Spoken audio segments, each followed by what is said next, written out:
कृष्णाय वासुदेवाय हरे परमात्मे प्रणत क्लेश नाशाय गोविंदाय नमो नमः। हरे कृष्ण। आप सभी को सावन पुत्रदा एकादशी की हार्दिक शुभकामनाएं। श्रावण मास की शुक्ल पक्ष की एकादशी को पुत्रदा एकादशी कहा जाता है। यह व्रत विशेष रूप से उन दंपतियों के लिए वरदान है जो संतान सुख की कामना करते हैं।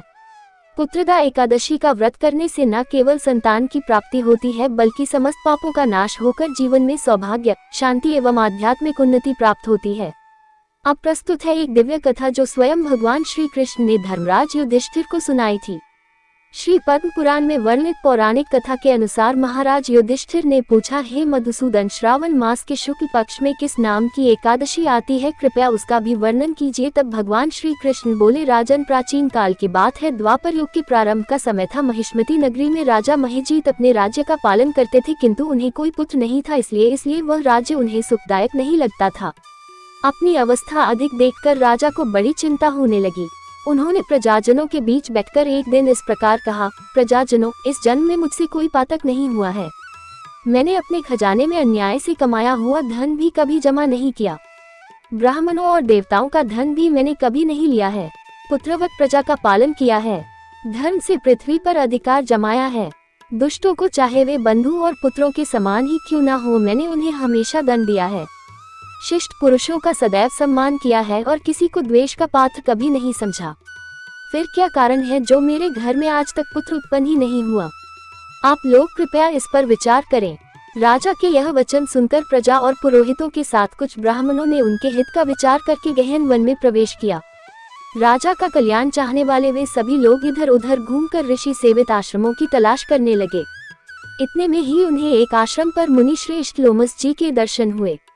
लोमस जी धर्म के तत्वज्ञ, संपूर्ण शास्त्रों के विशिष्ट विद्वान, दीर्घायु और महात्मा हैं। उनका शरीर लोम से भरा हुआ है। वे ब्रह्मा जी के समान तेजस्वी हैं। एक एक कल्प बीतने पर उनके शरीर का एक लोम अर्थात रोम विक्षीण होता है, टूटकर गिरता है, इसीलिए उनका नाम लोमश हुआ है। वे महामुनि तीनों कालों की बात जानते हैं। उन्हें देखकर सभी लोगों को बड़ा हर्ष हुआ। लोगों को अपने निकट आया देखकर लोमस ऋषि ने पूछा, तुम सब लोग यहाँ किस लिए आए हो? अपने आने का कारण बताओ। तुम लोगों के लिए जो भी हितकर कार्य होगा उसे मैं अवश्य ही करूंगा। प्रजाजनों ने कहा, हे ब्राह्मण, इस समय महिजीत नाम वाले जो राजा हैं उन्हें कोई पुत्र नहीं है। हम लोग उन्हीं की प्रजा हैं जिनका उन्होंने पुत्र की तरह पालन किया है, लेकिन उन्हें पुत्रहीन देखकर उनके दुख से दुखी होकर हम तपस्या करने का दृढ़ निश्चय करके यहाँ आए हैं।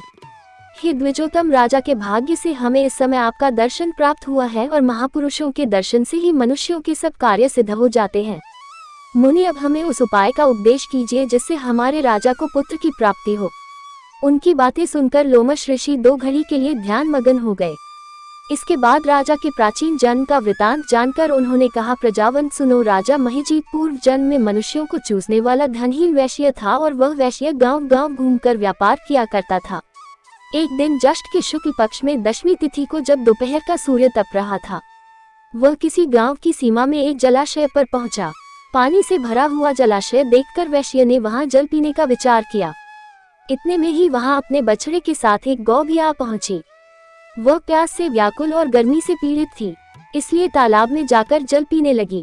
लेकिन वैश्य ने पानी पीती हुई उस प्यासी गाय को हाँक कर दूर हटा दिया और स्वयं पानी पीने लगा। उसी पाप कर्म के कारण राजा इस समय पुत्रहीन हुए हैं। किसी जन्म के पुण्य से इन्हें निष्कंटक राज्य की प्राप्ति हुई है। प्रजाजनों ने कहा, मुनि, किंतु पुराणों में तो उल्लेख है कि प्रायश्चित रूप पुण्य से ही पाप नष्ट होते हैं। इसलिए कृपया ऐसे पुण्य कर्म का उपदेश कीजिए जिससे उस पाप का नाश हो सके।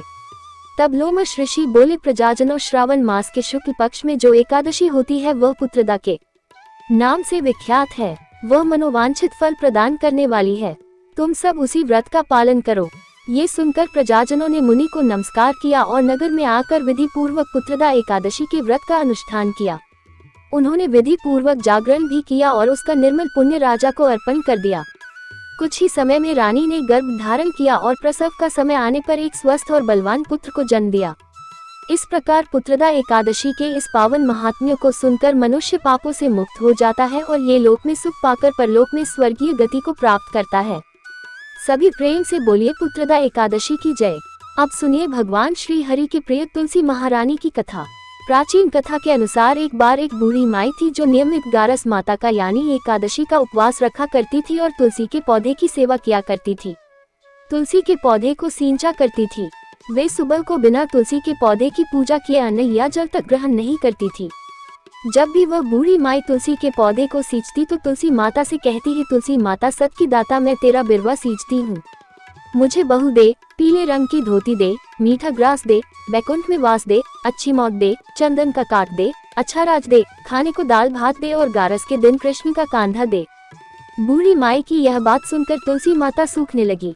तुलसी माता को इस प्रकार सूखता देखकर एक दिन भगवान कृष्ण ने पूछा, हे तुलसी, तुम दिन प्रतिदिन क्यों सूखती जा रही हो? तब तुलसी माता ने कहा कि बस मेरे मन की मत पूछो प्रभु। भगवान कहने लगे, मैं नहीं पूछूंगा तो कौन पूछेगा? तब तुलसी माता कहती है कि हे प्रभु, एक बूढ़ी माई आती है और अपनी बात कहकर चली जाती है। मैं उनकी सारी बातें तो पूरी कर दूंगी, लेकिन कृष्ण का कांधा कहाँ से लाऊंगी? तब भगवान श्री कृष्ण बोले कि वो बूढ़ी माई मरेंगी तो मैं अपने आप ही कांधा देने आ जाऊंगा। तुम बूढ़ी माई से यह बात कह देना। और इसके कुछ समय बाद वह बूढ़ी माई मर गई। बूढ़ी माई के मरने पर सारा गांव इकट्ठा हो गया और उनका अंतिम समय आने पर जब उन्हें उठाने लगे तब तो वो बहुत भारी हो गई, जिससे वो किसी से उठाए ना उठ सकी। सभी कहने लगे, ये तो बहुत धर्मात्मा थी, बहुत संस्कारी थी, खूब पूजा पाठ करती थी, कोई पाप तक इन्होंने नहीं किया, फिर यह इतनी भारी कैसे हो गई? तभी बूढ़े ब्राह्मण के भेष में वहां भगवान श्री कृष्ण आए और कहने लगे कि भीड़ कैसी है। तब गांव वाले बोले कि एक बूढ़ी माई मर गई है और आज एकादशी का दिन है। वो इतनी पपीनी थी कि उसकी अर्थी उठाए नहीं उठ रही, ये तो बहुत भारी हो गई है। भगवान बोले कि मुझे इनके कान में कुछ कह लेने दो, फिर यह उठ जाएंगी। तब भगवान श्री कृष्ण बूढ़ी माई के पास गए और चुपके से उनके कान में कहा, हे बूढ़ी माई, तू अपने मन की कर ले, पीताम्बर की धोती ले, मीठा मीठा ग्रास ले, बैकुंठ में वांस ले, चटक की चाल ले, चंदन का काठ ले, झालर की झनकार ले, दाल भात को जीम और श्री कृष्ण का कांधा ले। भगवान की सारी बातें सुनकर बूढ़ी माई तो हल्की हो गई और तब भगवान कृष्ण उन्हें अपने कांधे पर लेकर गए। इस प्रकार बूढ़ी माई को मुक्ति मिल गई और वह बैकुंठ लोक को चली गई। हे तुलसी माते, जैसे आपने उन बूढ़ी माई को मुक्ति दी ऐसे ही सभी को मुक्ति देना। जैसे भगवान कृष्ण ने उन्हें कांधा दिया वैसे ही हम सबको भी देना। प्रेम से बोलिए भगवान श्री कृष्ण की जय, राधा रानी की जय।